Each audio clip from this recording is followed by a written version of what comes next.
Assalamualaikum warahmatullahi wabarakatuh. Perkenalkan, nama saya Alwin Nur Farul Razi dari KPI 5A. Di sini saya akan menjawab pertanyaan-pertanyaan UAS mata kuliah etika dakwah. Untuk pertanyaan yang pertama yaitu sebutkan dan jelaskan kompetensi yang harus dimiliki dai agar tercapai profesionalisme dai dalam berdakwah.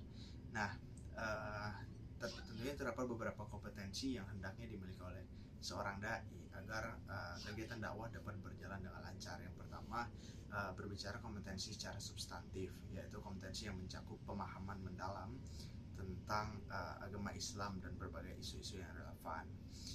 Tentu seorang dai penting untuk memiliki kompetensi ini. Seperti misalnya yang pertama, memahami ilmu agama secara mendalam. Tentu penting bagi seorang dai dapat memahami ilmu agama secara mendalam dan kepada sumber-sumbernya, yaitu Al-Quran dan Hadis, dan juga dapat menjelaskan kepada masyarakat dengan jelas dan juga tepat. Kemudian yang kedua itu menguasai pengetahuan umum. Nah, tentu juga penting untuk dibarengi dengan kemampuan memahami pengetahuan umum selain memahami ilmu-ilmu agama. Kemudian yang kedua itu kompetensi secara metodologis, yang yaitu berkaitan dengan kemampuan dai dalam merencanakan dan juga melaksanakan dakwah, yang mana mencakup pertama itu perencanaan dakwahnya, yaitu dimana dai harus mampu menyusun rencana-rencana dakwah yang akan ia lakukan dan dapat berjalan dengan efektif gitu, termasuk menentukan metode apa nih yang akan disampaikan, yang akan dipakai dalam menghadapi audiens tertentu begitu. Kemudian dai juga harus mampu dalam mengidentifikasi masalah yang terdapat dalam masyarakat, sehingga dakwah yang dilakukan oleh dai dapat menjawab atau memberikan solusi atas masalah-masalah yang dihadapi oleh masyarakat. Kemudian yang ketiga itu ada kemampuan komunikasi. Tentu jelas kemampuan komunikasi ini sangat penting dimiliki oleh seorang dai, yang mana akan sangat berkaitan dengan efektivitas dari dakwah yang dilakukannya. Bagaimana kemampuan dai dalam mengkomunikasikan atau menyampaikan dakwahnya kepada masyarakat.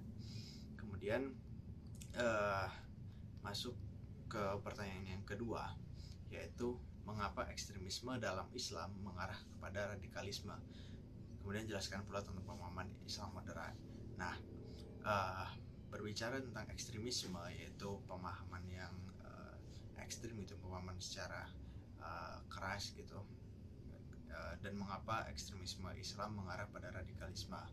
Pertama, interpretasi yang sempit terhadap ajaran agama, yang mana ekstremisme ini seringkali muncul awalnya itu dari pemahaman yang sempit atau secara tekstual terhadap ajaran-ajaran Islam, di mana individu maupun kelompok yang terpapar dengan ideologi ini cenderung memahami teks-teks agama itu tanpa mempertimbangkan konteks-konteks yang lain, tanpa mempertimbangkan secara kontekstual gitu.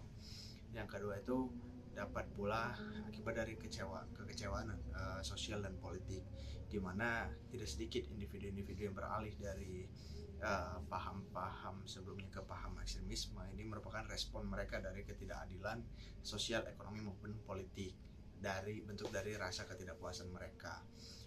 Inilah yang menjadi dorongan mereka untuk menjadi ke paham ekstremisme gitu. Kemudian yang ketiga itu ada pula pengaruh dari lingkungan dan juga jaringan sosial, di mana lingkungan seseorang berada tentu sangat mempengaruhi dan membentuk seseorang itu dalam memandang sesuatu gitu, dalam berpahamnya.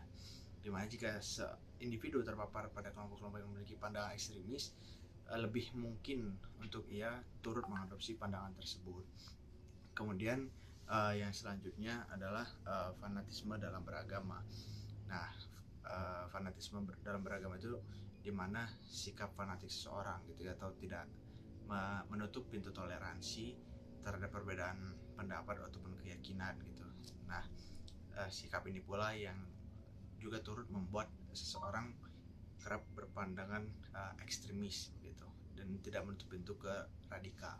Nah, sedangkan berbicara tentang pemahaman Islam moderat, ini lebih merujuk kepada jalan tengah gitu, mengambil titik tengah, di mana ciri-ciri dari pemahaman ini biasanya itu meliputi pertama tuh toleransi dan juga menghargai terhadap perbedaan. Kemudian lebih menekankan pada nilai-nilai kemanusiaan. Kemudian yang ketiga itu ada membuka dialog antar agama, jadi tidak menutup untuk membangun jaringan hubungan dengan agama-agama lain. Kemudian yang keempat tuh uh, secara umumnya itu menolak terhadap paham-paham ekstremis gitu. Kemudian selanjutnya soal yang ketiga, menjelaskan pandangan yang tepat tentang isu tarif jasa dakwah. Nah, jadi berbicara tentang isu tarif jasa dakwah, terdapat beberapa pandangan mengenai isu-isu ini. Pertama, ada yang mengatakan bahwa boleh mendapat tarif atau memperoleh upah dari jasa dakwah gitu ya. Ada tarif di mana pendapat yang memperbolehkan ini memperbolehkan sebab sebagai bentuk penghargaan atas jasa yang diberikan oleh dai. Ini juga bentuk penghargaan kepada dedikasinya dan juga perjuangannya selama ini menuntut ilmu gitu. Karena tentu membutuhkan waktunya juga usaha untuk mencapai seorang dai yang profesional gitu. Kemudian ada pula pendapat yang melarang, di mana pendapat ini mengatakan bahwa tidak etis untuk memasang tarif dalam berdakwah gitu, di mana pendapat ulama-ulama yang lain juga mengatakan bahwa dakwah itu sudah seharusnya dilakukan dengan niat tulus dan untuk menyebarkan jalan Islam, bukan untuk mencari keuntungan materi. Di mana argumen mereka juga diperkuat dengan Al-Quran, bahwa mengajarkan Al-Quran dan juga ilmu agama itu tidak seharusnya dibisniskan karena akan mendapat pahala yang lebih berharga dari Allah gitu. Nah, tentu secara etika banyak ulama yang menekankan untuk menerima tarif, menerima imbalan itu boleh, akan tetapi sebaiknya tidak diberikan patokan tarif begitu. Nah, kemudian yang keempat, bagaimana etika humor dalam dakwah. Nah, humor dalam dakwah ini tentu membantu untuk mencairkan suasana, menarik perhatian dari audiens sehingga dapat lebih meringankan lagi dalam pelaksanaan dakwah dan materinya dapat lebih dipahami lagi ya kan. Tapi tentu alangkah baiknya memperhatikan beberapa hal gitu sehingga tidak keluar dari koridor-koridornya. Nah, yang pertama itu hendaknya humor yang dilakukan itu tidak menyakiti ataupun tidak merendahkan orang lain, tidak pula sampai merendahkan orang lain baik secara fisik dan lain sebagainya. Kemudian tetap humornya mengandung pesan hikmah gitu, dimana sebaiknya ada hikmah-hikmah yang mendidik di balik humor yang disampaikan. Kemudian adanya relevansi dengan materi dakwah, sebaiknya humor yang dipakai itu relevan dengan materi yang disampaikan, tidak terlalu jauh gitu. Kemudian proporsional dan juga tidak berlebihan humornya, jangan sampai humornya menutupi dari pesan-pesan atau materi-materi dalam dakwah. Nah, kemudian pertanyaan yang kelima, deskripsikan sosok dan gaya dakwah salah satu dai di Indonesia. Baik, di sini sosok dai yang ada di Indonesia adalah Quraisy Shihab gitu. Mana mungkin kita juga sudah mengenal Bapak Quraisy Shihab, mana ia berasal dari merupakan keturunan Arab, dan juga beliau merupakan seorang ulama besar di Indonesia yang dikenal sebagai ahli tafsir gitu. Beliau memiliki ciri khas yang mana ketika menyampaikan dakwahnya itu senantiasa dengan cara yang lembut, intelektual, dan juga mudah dipahami oleh berbagai kalangan. Beliau juga merupakan lulusan Al-Azhar Mesir, dan juga beliau sempat menjadi Menteri Agama di Indonesia. Nah, di mana gaya dakwah beliau yang pertama itu ada moderat dan toleran, di mana beliau salah satu tokoh yang mengusung pemahaman Islam moderat dan juga toleran. Ya, senantiasa menekankan pentingnya sikap saling menghormati antar umat, dan juga beliau menggunakan metode tafsir yang tematik, kemudian intelektual dan rasional gitu, sehingga dakwahnya juga dipahami gitu oleh masyarakat. Nah, di samping dengan metode yang intelektual dan rasional, tetap beliau menggunakan bahasa yang mudah dipahami.